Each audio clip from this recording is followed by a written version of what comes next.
video? Joe. I knew it was unpaid employee. Oh, there she is. All right. Oh, yeah. Hello, America. Here we are. Oh, we're on. It's the Health Tech Talk Show. We're live. Lisa, we're live. I don't believe you. Sure. Whatever. We're Should take a bite and then go. You shouldn't go live and take a bite at the same time, Kat. That's illegal. In my America. Yeah, like that. So everyone always asks us like how we started the talk show, and everybody should know it was really just turning our Marco Polos to the outside. So like there wasn't more thought. There wasn't more eating a meat stick. Thought, planning. Like none of that happened. So yeah, here we are. Here we are. And then Melissa I can't remember if we asked Melissa or if Melissa just showed up one day. I can't remember how Melissa got here. Did we ask you? Okay. You had me as a guest, and then like the next week, you guys were like, "Hey, you want to do this?" And I was like, "Sure, why not?" It's been my fun. That's right, because you were talking about recidivism. Yeah. And by the way, some people have asked me like about the talk show, and they're like, "Let me just say once again, if you are interested in being on the talk show, wants to cover something, you should reach out to Melissa." Melissa is the person who you should talk to. Don't send me a text. Don't send Kat a LinkedIn message she will not respond to. She has an autoresponder on her LinkedIn, just to be totally clear. It's really douchey. Yeah, she does. Yeah, she's like, don't ask me for free work. I've received many LinkedIn messages. What does it say? And then it says something like, I respond to messages with a clear ask. And no, I do not have capacity for free consulting. That's right. But the problem is it responds to everybody, even the people I am like talking to me. Actively. When I send her a message, I'm going to try that as soon as I get off of screen. She sends me that message. She sends everyone that message. Do not ask. Everybody gets that message. Don't do it. Yeah. Like indiscriminate. That's basically, she's not interested. It's not great. Or we do have the Google Sheet, so you can go on the site and fill that out. And there's it gives me. And even if loyal fans, even if I actually reply to your text and say, yes, you can be on the talk show, the likelihood that I will have transferred that information over to Melissa to actually make it happen is very small. So email Melissa at healthtechtalkshow.com. Okay, all right. So we got, all right, Melissa, you have anything to, okay, she's frozen. Melissa's kitchen is almost done. We're sending her away. No, we're not frozen. She was fine. You're frozen. Oh, I'm frozen? Shit. Oh, well, now you're fine. You're fine. Okay, so we gotta listen. We were going through our news show, which, as you know, we create and curate with exceptional skill, and it actually looks like this is like a 2024 style talk show where we are not talking about the U.S. federal government for 97% of the time. It's maybe going to be like 40% of the time, maybe. And then we have a super special guest. We have like a real journalist on the show, right, Lisa? Yeah. Oh my god! And we're gonna ask her. We're going to ask her how real journalism feels. Yeah. What's involved in real journalism? Inquiring minds want to know. Yeah. So she'll be on after we, I don't know, probably insult half the industry by accident. But here we go. Okay. So also high five to Max for putting us with the pandas. We're into that. Thank you, Max. Amazing. Max continues to do all of our talk show images. Thank you very much. All right. So the best news of the week, Lisa, is that like we have a real life corporate espionage story that's all over the internet. Oh my God. Yeah, this is not specifically about health tech. It's about SaaS, but it's such a good story. We had to put it in the show because it is just wild. Corporate espionage is back. And in this case, Rippling is a PEO, professional employer organization, HR information system situation. My organization uses JustWorks. Many other companies use Rippling, and Deal is another one of their competitors. And Deal literally hired a spy and sent them to get like hired or work with Rippling. And then they were like caught with the stupidest honeypot I've ever heard in my life. There is a honeypot. No, it's amazing. They created a like secret Slack channel that was going to have like information that Deal's like CEO or executives wanted. And then they waited to see, like they only told someone who knew them. And then like this spy requested access to it. Amazing.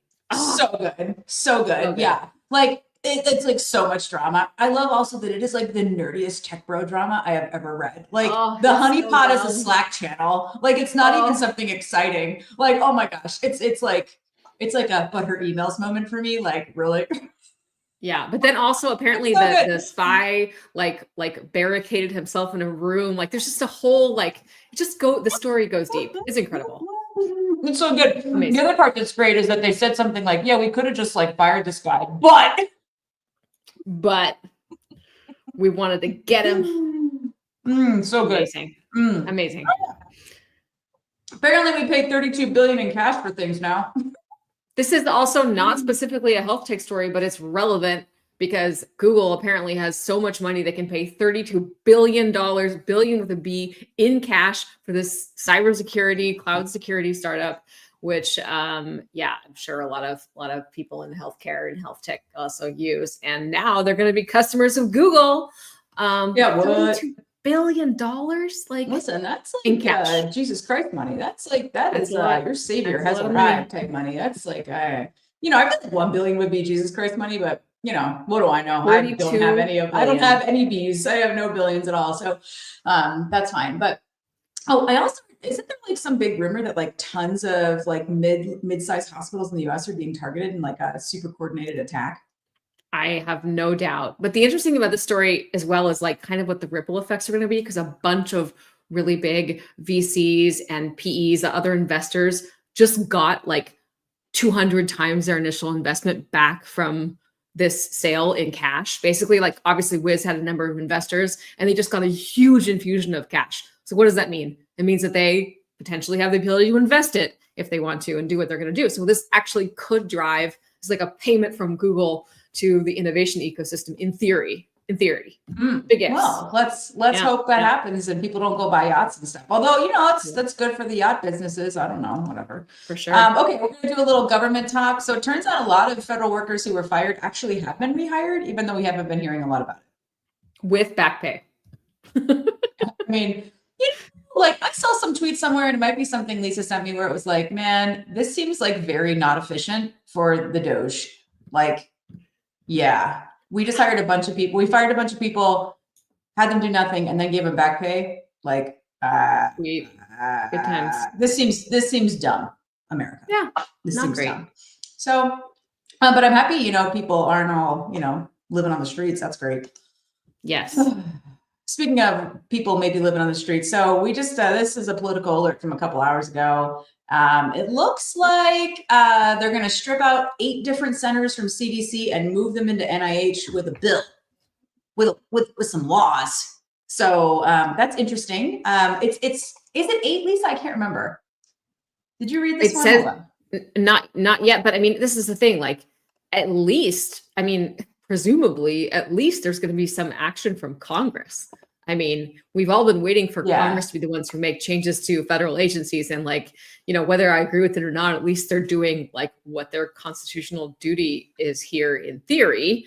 I'm confused about term limiting CDC and NIH. I thought CDC director was a Senate confirmed position. I guess it is, but like, and then NIH too, I believe. Well, that's what's great. I might just not know how the government works, because it says something like it's like 10 and 12 year terms or something like that. And I was like, what? I don't think that's right. Just like not read that correctly. Yeah, we might have missed. Right. Yeah. But anyway, so here are the centers that they're gonna, or the CDC offices they're gonna move to NIH. So the National Center on Birth Defects and Developmental Disabilities, Center for Chronic Disease Prevention and Health Promotion, National Center for Environmental Health, Toxic Substances and Disease Registry, Center for Health Statistics, Center for HIV, Viral Hepatitis, STD, and Tuberculosis Prevention, the Injury Center, and Occupational Safety and Health. That's a lot. Okay. That's big. Those are really big. Those are big parts. That's also more than 8. Yeah. Is it? No, wait. No, that's only 8. Okay, that's just a lot of words. They just got a lot of words at the CDC. They got a lot of names. So it's chronic disease stuff is like the non-communicable disease. That's a lot of NCDs of non-communicable diseases, and that's a huge amount of what the CDC does today. Of course, they if you're saying, well, we want to focus it on like emergent infectious disease, I guess that's their theory here without knowing much about it, but that's a big change. Wow. It's unclear to me. So this bill is sponsored by Mike Lee and Eric Schmidt from 2 of my favorite states, Utah and Missouri. Great. So we'll see what happens there. I don't totally get it, but I also, as we all know, Lisa, I don't really know how the government works. So yeah. Well, remember the permanent political leadership is not in place at either of these agencies, either at the CDC or at the NIH, as far as I understand. And You know, I wonder if they are, maybe I missed this. I don't know if they announced who they're going to actually nominate for CDC director, because they had a nominee and then they kicked him out. Isn't like, it? right away? Well, this is rumors, right? You know how rumors are. Like we've heard about Mhm. 75 different candidates for national Sure. coordinator. The Ladapo, is it Ladapo? That person's back again? Maybe. I don't know. Oh, No, it's from Florida. Florida, right? Yeah. I think back in yeah. the mix is what I hear, but like who actually knows? Okay. I mean, Lisa, as you and I think are both very bored of reading our own rumors in the news I lately. know. Like I'm like super bored. So this might be someone else who's just like, Sure. you know, they're eating their own dog food. I don't know. So we'll see what happens, but it's exciting stuff. So, okay. Also, it turns out we're not doing the diabetes prevention program anymore. This is really sad. I saw someone comment on this and they were like, something like invented by Omada Health. I was like, no, girl, it wasn't invented by Omada Health. The diabetes prevention program, certainly they have benefited from and used and built on and built a huge evidence base around the diabetes prevention program. But that is not where DPP came from. Those efforts came out of CMS and HHS and were really incubated in CMMI. So no, but it's pretty sad because again, like DPP, there's a lot of evidence base. Working. It is working. It is working. Like, yeah. Wasn't good. Fake. Yeah. Well, I would say this is, I would, like, as you see here in the subhead, this may be completely connected to Columbia University versus the actual like what's going on there. So I just really hope that it moves forward and that it isn't completely canceled, because it is a really important program to research and understand. I just get it. So loyal fans, I'm less informed than usual, which is not saying much because I was mushroom hunting all afternoon. So I actually missed a lot of my news alerts. It is like opening season of morel season in Georgia. So I was definitely like doing that. But I did. Oh, here. Breaking news: Columbia University will cede to Trump's far-reaching demands in negotiations over $400 million in federal funding he revoked. Well, I guess that's all it took. $400 million. And that's all it takes. $400 million to turn you into a Republican. I shouldn't be laughing. By the way, I'm going to be legally required to say in front of everything, allegedly, the opinions expressed here do not represent either of our employers or customers or clients or the Health Tech Talk members. Show is, just to be clear, is a brand of a separate company, Project Murakami LLC. It is a separate company. This is not related to anything. This is all very bad personal opinions. Just to be totally clear, very bad personal opinions. I feel like, as we've said 4 million times, this is not a real news show. This is not a real news show, and we are real journalists coming soon. Time. Like she's ready. Like she is like ready to. I think. I hope she stays on. Hopefully, okay. Anyway, so it sounds like this. I mean, is Trump going to uncancel these grants? You think? I hope so, because again, this is really important work, and again, like I'm all in for us to move forward really, really directly and specifically on prevention. As as we discussed last week, public health is prevention, and there's so much we can do here. If we can keep our eyes focused on that, I'm good with that. Prevention. Yeah. Well, yeah, we'll see. Oh, and it must be Op-Ed Friday, because The Atlantic, I just got an alert from those guys. The Trump administration isn't just dismantling protections against diseases, it's inviting infection in. This is by a woman, Catherine J. Wu. So I feel like there's like a lot of drama going on today, a lot of big feelings, but I don't know. We'll see what happens. Big feelings. So I'm into it.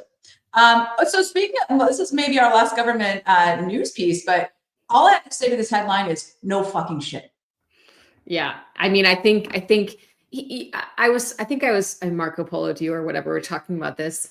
Like, I do feel like the DOGE cuts are probably going to be hitting government contractors the hardest in terms of volume, in terms of number of people, in terms of dollars, right?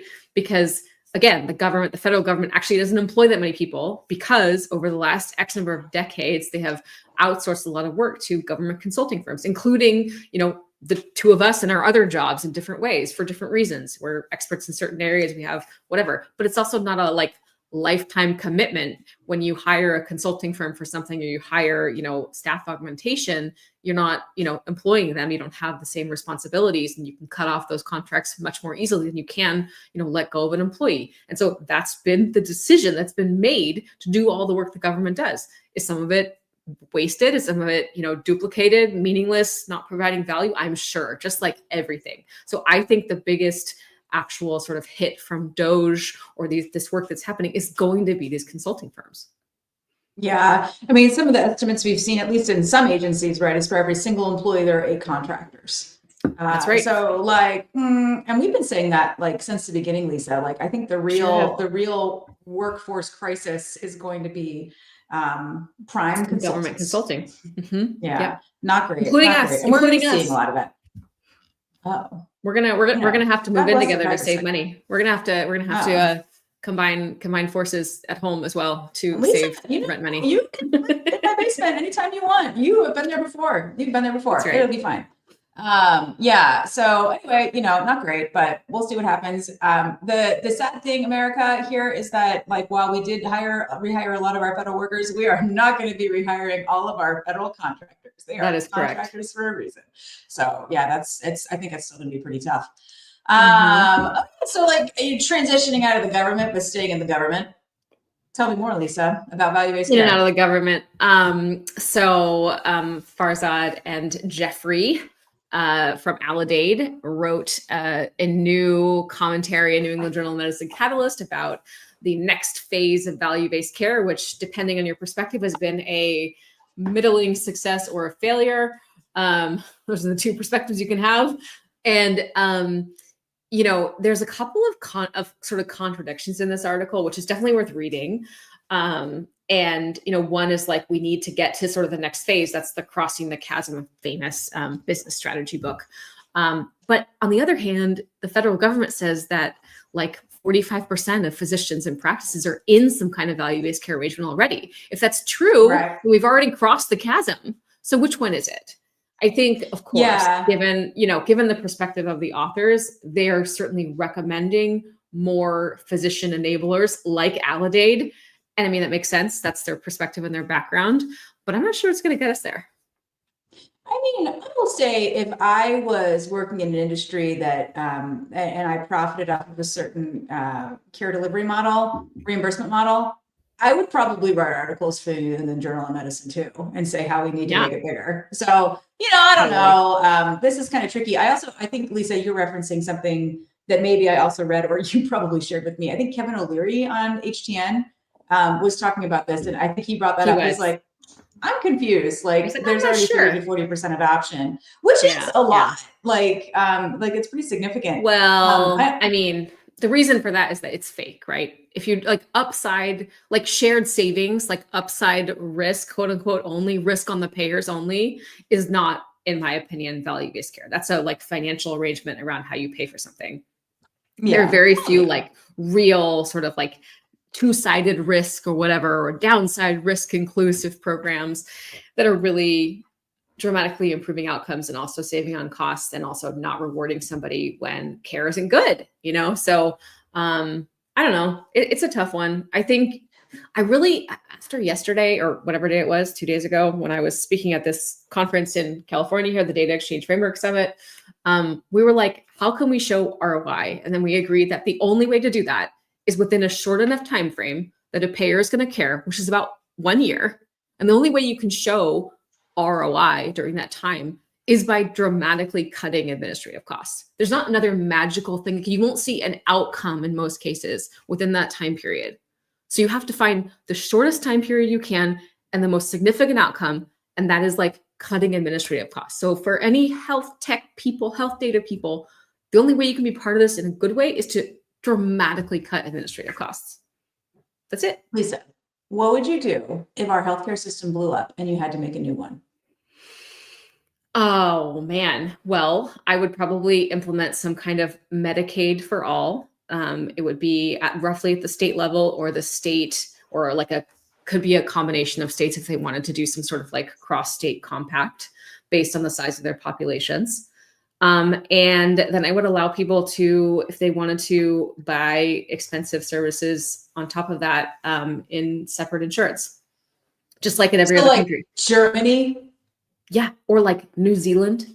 Not that New Zealand is like has great outcomes right now, but you have a baseline of, you know, of government provided healthcare or minimum benefits, and then you can easily buy much cheaper private insurance because you don't have the same incentives and problems.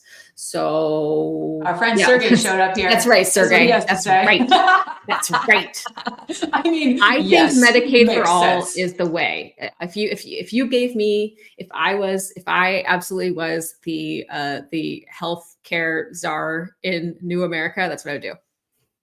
Why do you think Medicaid versus a Medicare for all? Just because you like the state variability? Unless we're going to get rid of states, like we have a problem. Like, God bless the states. We're not going to get rid of states. I mean, but like, other than the fact that we love the states, why would you vouch for that over just like a big federal program? Because states also need to fund it, and they also need to be responsible for it. And they also have different populations and people, and, you know, they're dramatically different. California has a whole different set of healthcare challenges than Alabama. I don't know. Who is this? Who's this LinkedIn user? I hate it when they don't let us see who they are. They're so sneaky. Though it seems like it's someone who's smart. So that's smart. That. Yeah. Whoever that is, you're smart. Yeah. Sorry, we can't see your name. Yeah, you are smart. We don't know you. We will probably find out. Oh, Miranda. We don't know Miranda, but like like her. That's great. I'm gonna find out. I'm gonna solve this mystery. You know, before we move off from this, the other thing, like very strong non-rumors from the administration that they are going to really try to overhaul what we consider value-based care. That's Minnie. That's Minnie. Oh, it's Minnie. It's Minnie. Yeah, not Miranda. Oh, Minnie. We know Minnie. Minnie, that's why it was such a smart comment, because Minnie is the smartest. Oh my God. Yeah, whatever. I'm not surprised that Minnie said that. So like apparently they're just gonna like come for risk adjustment. RIF, they're just gonna fuck it up. That's right. I mean, I think that's great. Although, don't you think like a whole like category of solutions is just gonna collapse if they do that? I mean, whatever. I guess no one cares about this anymore. But I mean, that's kind of exciting. That's kind of dramatic. I'm into it. I like it. Yeah, into it. Okay, moving on. Okay, Lisa wanted 20 minutes to talk about this. I wanted 45 minutes. I wanted 45 minutes to talk about this, but you said no. I just think that like if some dudes writing a book was gonna like have the solution for how we fix America, like I feel like we would have already done it. Like I don't know, like Lisa, this writing is for people like you who like to think a lot and care and like. I need something to read at the airport. Like, listen to me, everyone. I really think that like if the left are going to be part of like governing this country in the future, they need to have a totally different approach. They need to have something positive to say. They need to be ready to act and do actual things. Right now, like there is just nothing there. It's like a big sucking sound, a big old vacuum. Again, this is my personal opinion, just to be totally clear. And I am obviously obsessed by Ezra Klein, who is amazing. He is like the best thinker in this area. And he just wrote a book with Derek Thompson called Abundance, which is about, you know, the scarcity mindset on both sides. On the left, degrowth, regulatory overreach, opposition to nuclear. You would like that because George has a lot of nuclear. And fetish for rationing resources. And on the right, you have economic protectionism, anti-immigrant policies, opposition to renewable energy, you know, getting rid of science programs, nostalgia. And we need like a positive abundance mindset, like growth. It's time to build, time to grow, more housing, more clean energy, just really build things again. So I just love this positive message, and it is definitely needed right now. And I think that we need more of that. And I just don't think there's anything positive coming from the left right now. So sorry, I said it. Well, yeah, I mean, yeah. So I didn't read this book, and I probably never will, Lisa, because you're going to tell me the thing I need to know about it. I'll tell you all about it. What is the left's fetish for rationing resources? I feel like I'm confused. I mean, I don't know what this commentator, I don't know what Shield meant here necessarily, but just talking about the overall picture, like just like we don't have enough, so we need to, raise more taxes to pay for more Medicaid, for example. That would be something that he would be against in theory. In theory, just saying. All right. So are we saying, are these guys in an abundance mindset, which I'm here for when it comes to making money? Should we just like build a lot of hospitals?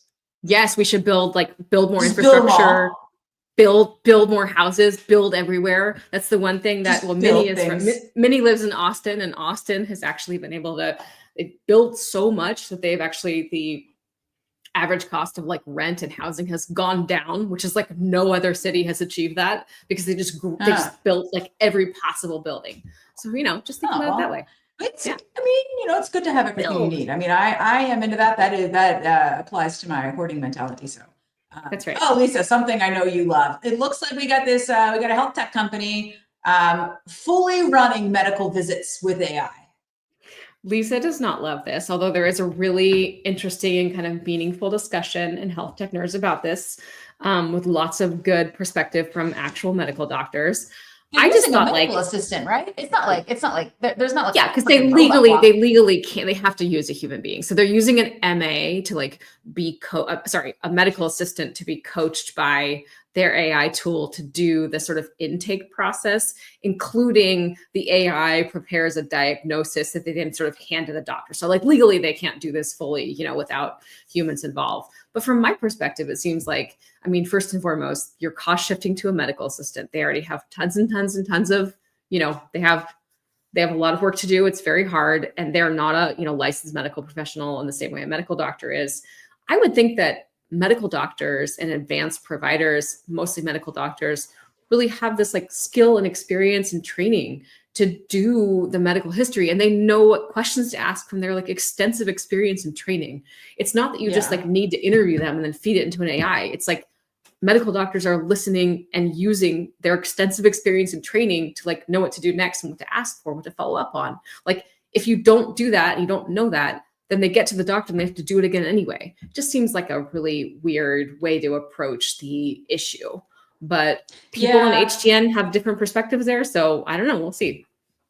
Well, someone on HTN, I really probably should be better about remembering names, said something like, has a 92% success rate, but that means there's 8 people who like no go. Listen, Lisa, I would be one of those 8 people. Stupid. I picked the wrong line in the grocery store. Yeah. I buy crypto at the wrong time. I definitely would be one of the 8 people. And they'd tell me, who even knows what that's going to happen. Well, like the number of people come into a medical appointment, like at least like 80% have like a flu or a cold or like just something super. I mean, really though, like that's not the hard part, is identifying somebody has like influenza A or whatever. Like that's not the hard part.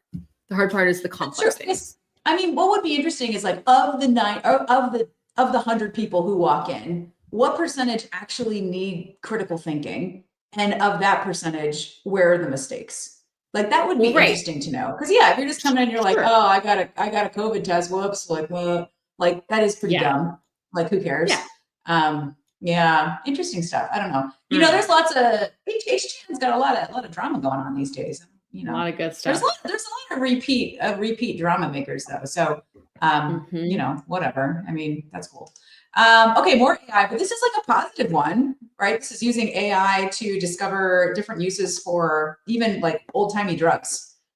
So this is actually really cool. Like this one, I mean, I don't know. I haven't like done any like real sourcing here or like asked any real experts, but this is a pretty interesting longer read. It's kind of not our style. Times. So. Yeah. Well, I just like the idea though is like not using AI to create a new drug or a new treatment or like diagnose, but to go through the extensive history of all the medicines we've created so far and all of their like their mechanisms of action and all their side effects. And the idea here is like they were able to find this like complex, like create the drug cocktail based on a bunch of older drugs and look at all the side effects, understand how they work together, and then actually design something that works for something that was deadly or was terminal. And the doctor who invented this methodology or built this is somebody who himself had a very rare disease and was able to find and identify a treatment like this. So that's kind of a cool one. It's like literally just looking through what we already have. And his point was like me finding uses for old drugs like doesn't really make anybody any money. So nobody was interested in it. And this was actually a shout out to ARPA-H. He was like, they got funding from ARPA-H for this company called Every Medicine, Every Treatment, something like that. Every Cure? And Every Cure. Thank you. Close enough. Yeah. I think it was Every Cure. And like, he was like, this is not going to make someone $1 billion because we are literally looking through these existing, many of them like totally out of patent drugs and identifying, customized solutions, but clearly like really meaningful to people it helps. So that's kind of cool. That's cool. This is also more of the shout outs our great federal government needs. Like, hey, we did cool shit. People lived because of it. So don't say that I'm always anti-AI because I thought this was really cool. And do not always say that. I think that you're anti-AI being people. That's right. I sure am. All right. Oh yeah, this was another semi-exciting thing. An interesting merger. Maybe not interesting. I don't know. Maybe expected. Dispatch Health and Medically Home merged. There was.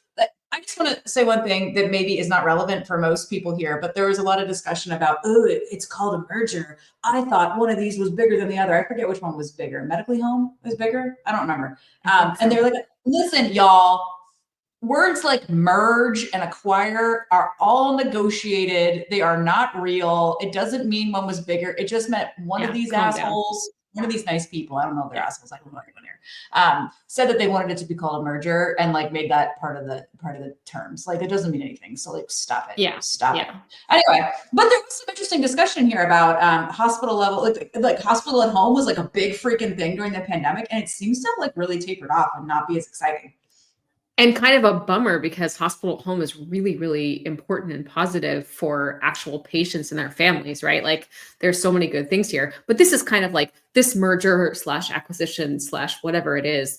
This is just like an inevitable consequence for those companies that raised a bunch of money during the pandemic. Either they do a down round and they make it through and survive, they go out of business, or they merge or are acquired. And that is gonna keep happening depending on how much runway they had, how smart they were with their money. Like we're going to still see a ton of that this year for sure. Yeah. People definitely have hit the wall. And the markets are a little bit frozen right now, everyone, in case you haven't noticed. So, a little bit frozen. Or maybe more than frozen. I don't know. Unclear. Not moving at all. So, I think things will thaw out a little bit in a few months here, but not a lot of companies can wait that long, like a lot of companies don't have a shit ton of runway. So this, in addition to all of our great federal contractors, just like kicking the bucket, I think we'll also see more stuff like, maybe not stuff like this. I have no idea if this was a profitable deal or what, but I think we'll see more action to save people or not. So I agree. Move to someone who actually really reports on the news. Maybe she has some opinions. We'll see what happens. Arundhati. Hey guys. Hi. Back to our show. Oh my gosh. How's it going? Pretty good. Yep. I love your background that appears to be actually real. What the hell? I got kicked out of the room I normally work in. So I was like, it's not a bad day in California. I'll set up outside. So it is an actual fence with some actual flowers. So. Oh, well, it's amazing. Cool. It's gorgeous. Well, so hey. So I tried to keep it real. Oh, well, listen, I am all here for it. So Arundhati, tell our loyal fans, like, just give an intro to what you're about. We want to hear your background. Like, how did you even get into health tech? Tell us the whole story. Oh my God. I don't know that people are that interested.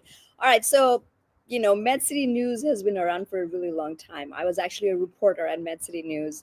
Original founder was Chris Sepper. He was a reporter in Cleveland and basically realized that, hey, the Cleveland Plain Dealer is not doing a great job of covering the business of healthcare. So he started off with this company. And then he hired me to be the Minnesota bureau chief. There's no bureau. I'm the single person there. So I actually used to cover medical devices back in the day.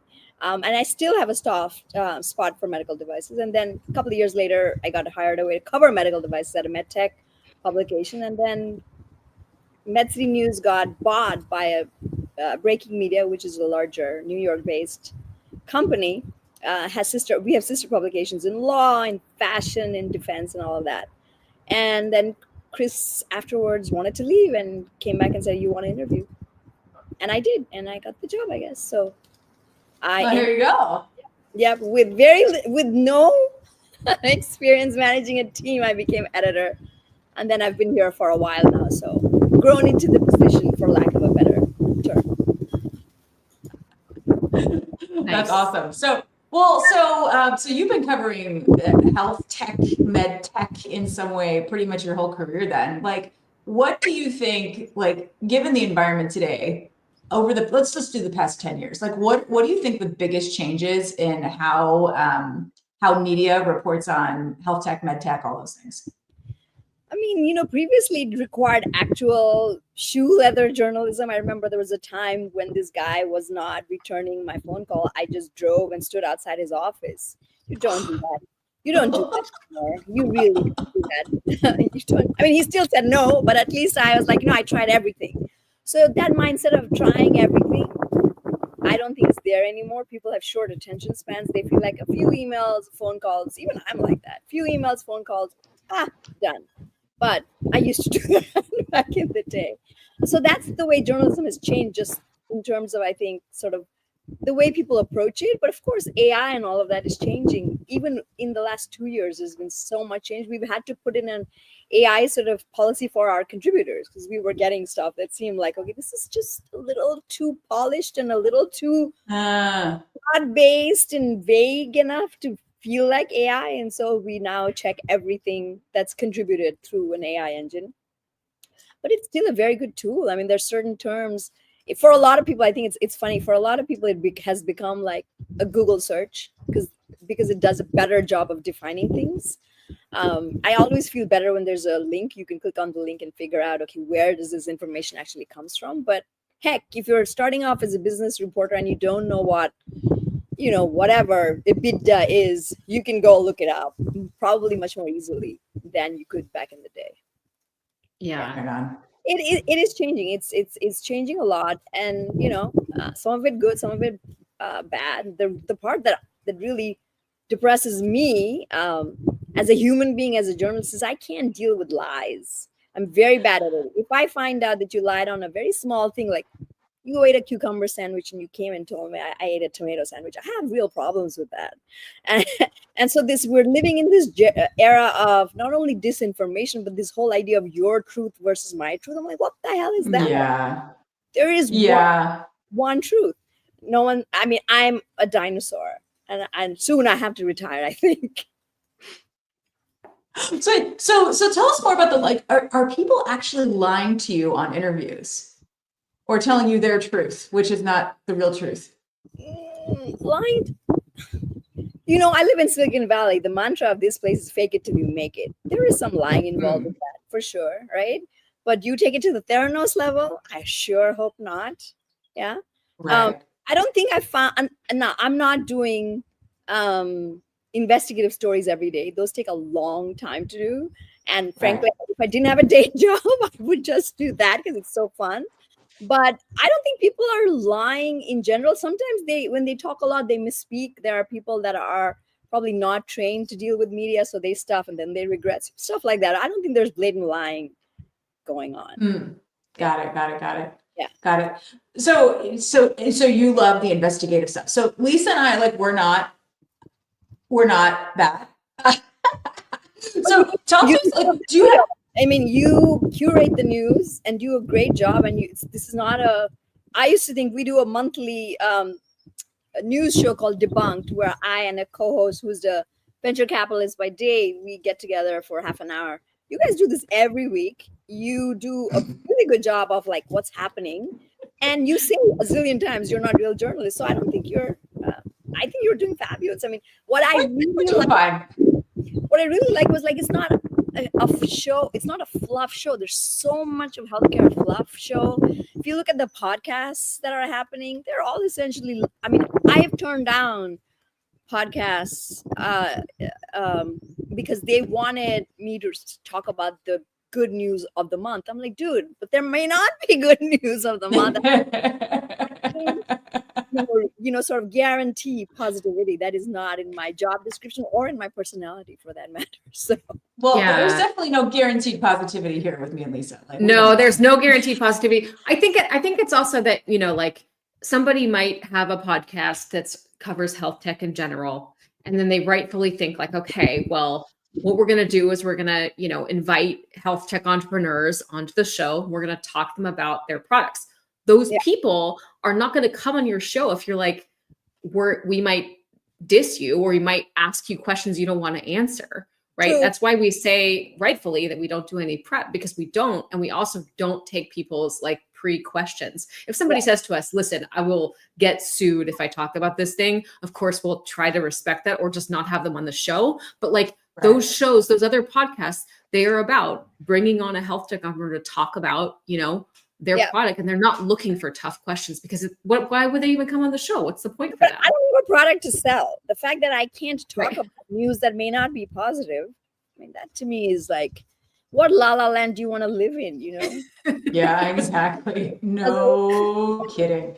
So with the investigative stuff, Arundhati, what is in the past like couple of years, what's the coolest investigative piece you've worked on? Yeah. The one that actually succeeded, which was the one that I did recently in February, which caught you guys' attention. The story on Transparent and Accolade and Glenn Tolman. I gotta say, my husband is my biggest critic. I don't send stories to him often, because he'll say something like, this didn't read well, or this was like, what the hell is that? And it just pisses me off, because I worked hard for that story. For once, I mean, he read it. I think he read it yesterday, actually, the whole thing. I didn't send it to him for a long time because he was busy, and it was a freaking long article, as you guys know. He came back and said, this actually reads really well. Like, whoa, I got one thing right. And that was a hard story to do, but it was a fun story to do, because I had to lay out not only the evidence, but paint a picture that went back. So I think that was really good. But for one story like that, there are a lot of others where you get the information, where you get the initial information and never pans out. Like, I was made aware that Business Insider had tried this same story. The timing didn't work out for them.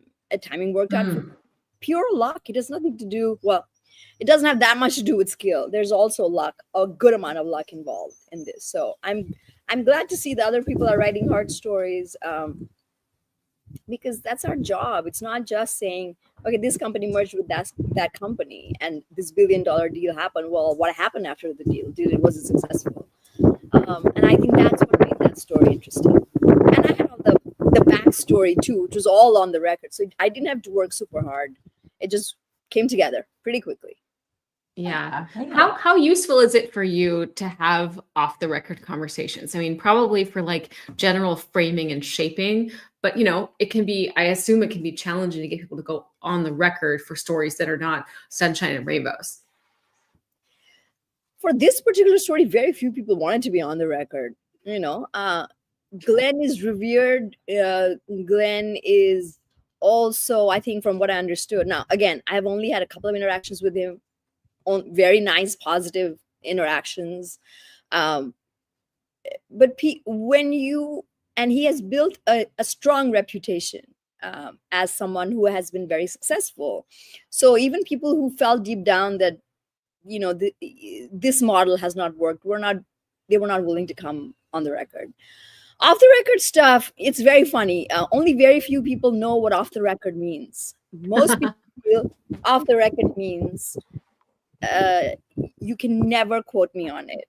But off the record actually doesn't mean that. And I'm actually very scared when someone says off the record, and I make sure, what do they understand? Off the record means you can never use it, period.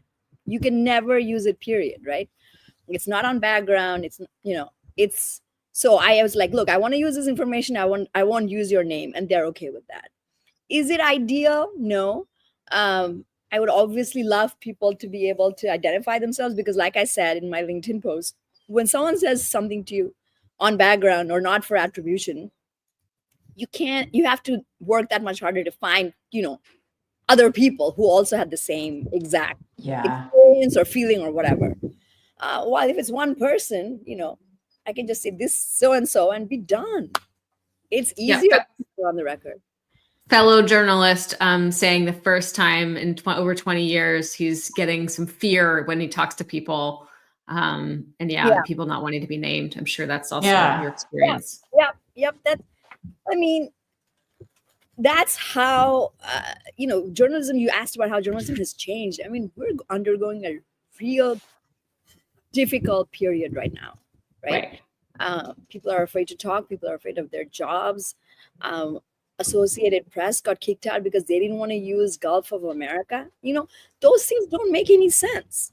But at the same time, and I'm not just saying because I'm criticizing one side and I have to show the opposite side, there is idiocy on the left as well. I mean, yesterday I was watching a TikTok. They're trying to put forward the idea that the main man in charge is Elon Musk and Trump is just along for the ride. He's a sidekick. So they're showing a video of Trump helping Elon Musk's 4-year-old child onto Air Force One or whatever, some kind of plane. I think it was Air Force One. And to me, that's cute, right? It shows, okay. It was Marine One, just to be an aerospace nerd. But so he's lifting, and I'm like, that's sweet. Okay, not that I want or even like 4-year-olds running around the White House. I don't think that's respectful of the office, personally. But fine, the child is along for the ride, and Trump helps the kid onto the plane. But the immediate response is, "Oh, Trump is Musk's nanny," and I'm like, you know what? This is where the left will lose reasonable people on the right. Yeah, This sort of mudslinging is useless. It's just useless. While there are real problems of media access, of only having right-wing or right-leaning media. I mean, the guy who was standing in the White Office and asked asked Zelensky, you are not respecting the office because you're wearing these clothes. I mean, Musk has been in that, wearing his "Make America Great Again" hat and not. He's not wearing a suit sometimes. So right. I mean, it's not a useful question. It's not a useful right. thing. I think it's also about media. Yeah, I think it's also about media literacy. Like, I think I have been shocked reading the commentary on, X, or in, hearing from people reading just generally, like, I'm shocked at the lack of media literacy. And I guess nobody has it anyway, but just to understand, I think you have to put all this stuff in context. Like you said, there are things that matter, like journalists being able to access, our president, our vice president, our elected officials in general. That's important, right? Things like, is this kid, getting lifted onto Marine One by the president? Like, whatever, the president's a grandfather. I'm sure he's pretty used to handling, I don't know. Like, it's probably knows what to do. Yeah. And I think the problem is that what is media is also a term that has changed, right? Media used to be the type, like myself, go out and stand outside at the door until you get someone to speak. But there are people with cameras and microphones that are also media these days, right? And so for the average, these dummies are pretending to be media sometimes.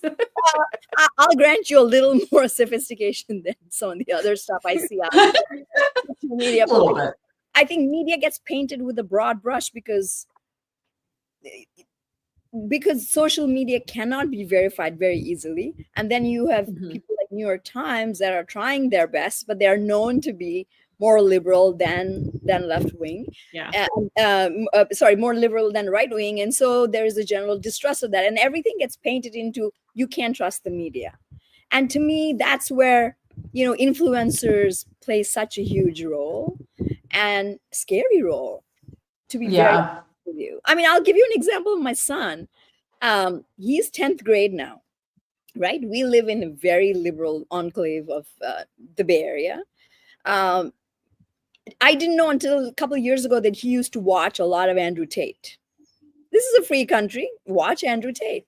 He likes the lifestyle. I'm like, all right, great. Did you know that these are one of the two brothers that are accused of rape, right? So I told him that. I think human trafficking also, And which human is also trafficking. not great. Yeah, not great. So I'm like, you know what? If it's like 1 or 2 women, I understand there are crazy women out there, but if there's a whole bunch of people, there might be something to it. Anyway, he comes back to me the other day and sits me down and says, I'm okay with all the LGBTQ stuff.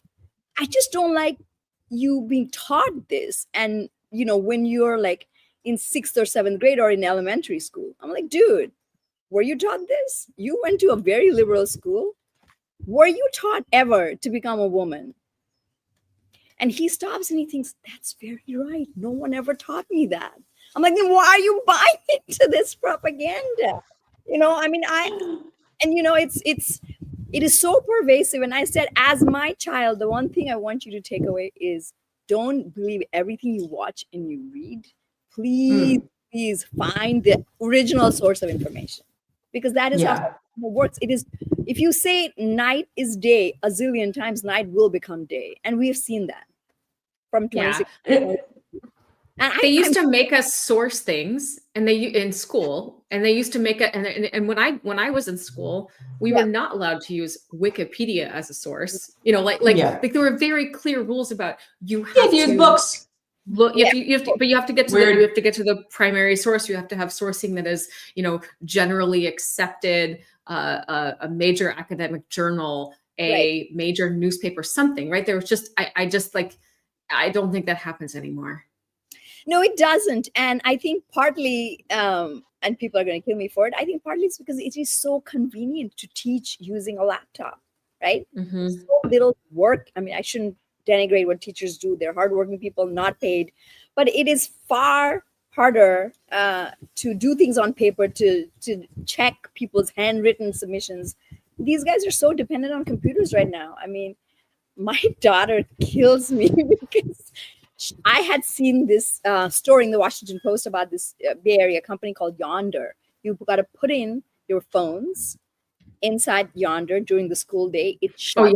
The pouch thing. Yep. Yes, and at the end of the day, you open it, you get your phone back. And this is what a lot of even public schools are trying to do to have a handle on attention in schools. And I was like, this is such an interesting story. I forwarded it on to the school principal. And 2 months later, that was policy. Now, I'm not saying that I was the only person who forwarded this article and this happened, but, this importance of attention, ease, and original source, I think these are all connected. Yeah. I can't watch 10-second TikToks. My kids love watching 10-second TikToks. What do you get in 10 seconds? Yeah. I mean, you're probably just getting big feels. So that's what's interesting too. I tell a lot of people I will not name the people who do this to me every day, but I'll get like, oh, did you see on X? And I'm like, if you feel a certain way, if you feel so compelled to spread the word like that, and you have these big anxious feelings, it probably means it is propaganda and someone's really thought about what they're saying. Right. So it's people just calm down, think about it, and then find some proof there, because in almost all cases it's not entirely true, and it's maybe not even 10% true. But what's interesting about that is there's so much drama out there, right? There's the 10-second clips or the whatever, the shorts, and there's tweets and whatever the hell we call them these days. So there's a lot of all these opinions out there. There's so many people being loud and sharing opinions, but then we also have so many people who are afraid to share their opinions. Like we were just talking about. It's wild. I have so many people that on the back channel, I mean, Lisa, how many secret signal chats are we friends in? And someone's like, oh my God, did you hear this thing? And it's we're pretty sure that's true. And no one will say a word. And it's like dozens of people. No one wants to say anything. But then we got a bunch of assholes saying whatever the hell they want. Yeah, I mean, look, moderates are always afraid to speak up. That's why they're moderates. When will something actually hit people where they want to wake up and do something? I don't know. I mean, some of the stuff that I see is scary with the government. But at the same time, this is what people voted for. When people tell me, oh my God, Doge is so aggressive and Trump is so aggressive, I'm like, dude, that's what you voted for. That's what you want. Lisa's always like, shut up. We knew this was going to happen. Yeah, I mean,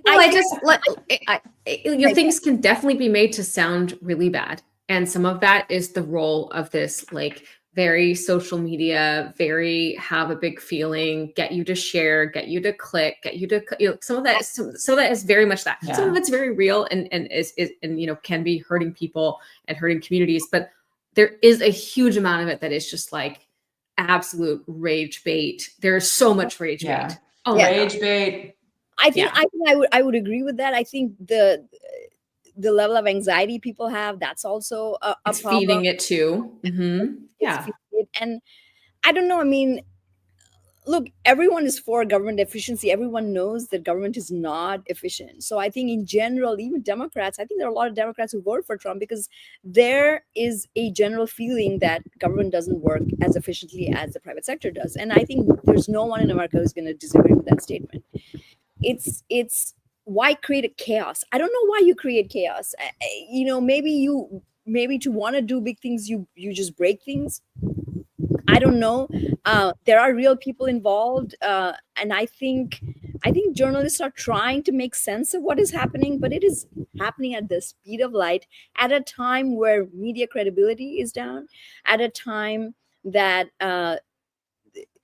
mistruths spread like wildfire. So I don't know. Yeah. Do you know what the future of media is? I frankly don't know. I don't know. Well, so I think I agree with you. I think that's very much, it's a real reflection of where we are.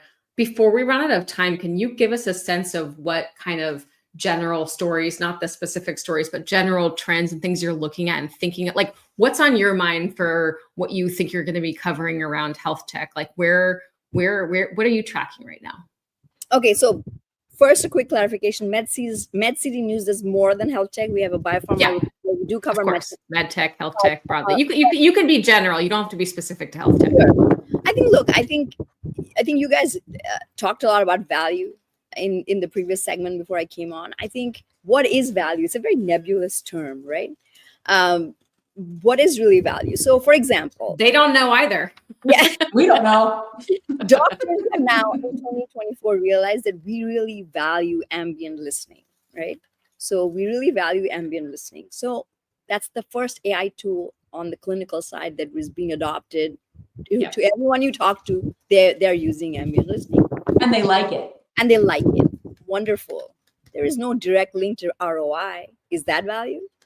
Is a physician being efficient and feeling happy and satisfied? Where's the ROI in that? He's not seeing 10 more patients because he has more time now on his hands or her hands, right? There is no direct ROI link, but there's value there because the physician is not so burned out, so they're not leaving, and so you don't have to staff with temporary workers, whatever. So, but if you're looking for reduction in costs, I mean, Lisa, you were talking about how you have to attack administrative burden. So I think right now, and I don't know if you guys covered this, I went away for a little bit when you guys were on. Hinge Health has gone public or is going public. Right?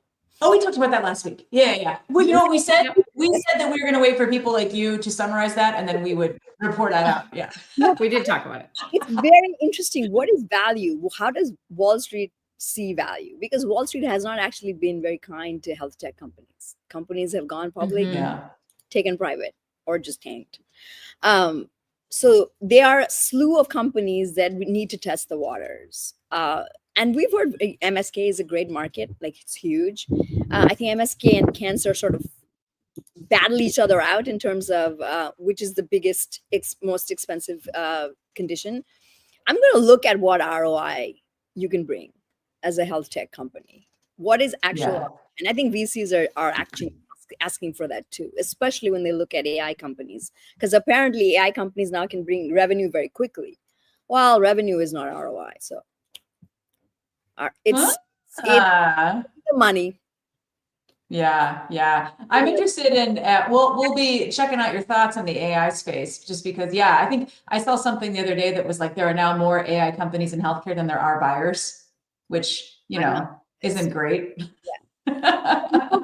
For once, I don't think it's a buzzword in the sense like blockchain was, right? I think it is so pervasive. When we're talking about laying off federal workers, there will be time where universal minimum income will have to be something that the US government has to consider, because there will be jobs that are just gone. On that what do you think of that? On that happy note, She's like, I mean, All right, well, yeah. I think there are definitely lots of people thinking about this. Even Sam Altman is running a universal basic income test somewhere. So like this is not that is not as much of a fringe perspective anymore. Yeah. Still is, but it's not like a total fringe perspective. But we'll see. I agree. I actually really agree with what you just said about revenue not being ROI, because you can also add plenty of costs into that. You can always add costs into the healthcare system. Just keep going. Load it up. Yep. Free. These MBA listening tools are not free, so you are That's adding right. up for sure. Yeah. Awesome. Interesting. Well, thank you, Arundhati, actual real journalist, editor of Red City News, which is one of our industry's like actual prominent outlets That's right. for finding stuff out. So, so check her out. Check out. She has like a real staff and everything, like she said, even though she had no previous management experience, as also mentioned. But it sounds like it's working out, so that's great. But Arundhati, last shout out for our 1 million loyal fans. 1 million. Follow the money trail, even with what you're seeing in your local right. government or federal government. Follow the money. Follow the money. The best With in that, Follow the money. Awesome. We are Thank you, out. Arundhati. All right. Thank you so Bye. much, everybody. Have Bye, a great everyone. weekend.